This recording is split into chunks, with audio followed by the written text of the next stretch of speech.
I rise on an issue which happened yesterday night in Kween district at 1 p.m.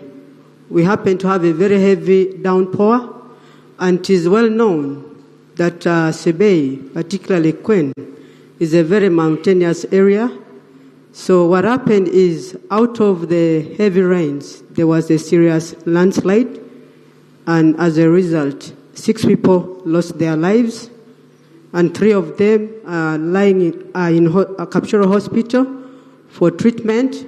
The 6 bodies are also in Kapchorwa Mortuary, though it's unfortunate that in Kapchorwa Hospital, which is supposed to be our regional hospital, we don't have a fridge to keep them so that the families can prepare for a decent burial.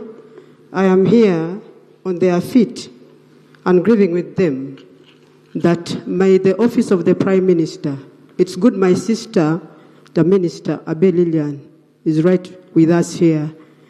If your office could come in and bail our people in as far as maybe provide them some money for burial expenses. And then, of course, there were so many families that were affected as a result of this landslide that need to be relocated. Most of their crops were destroyed. They were washed down. So, as we speak, people, very many, almost 320 people don't have food.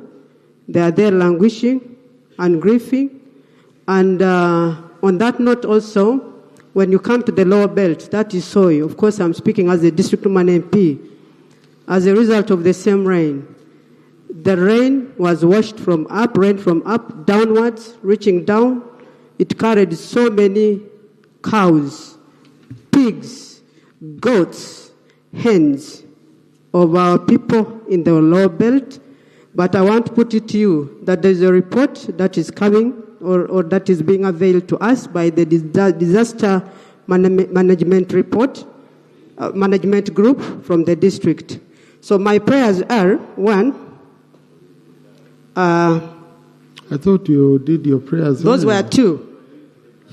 It is just that the team from Prime Minister to at least step down to see how best our people from Kween, that is Cherukut, Cherukut Parish, Kaptang Village, how best they can be helped.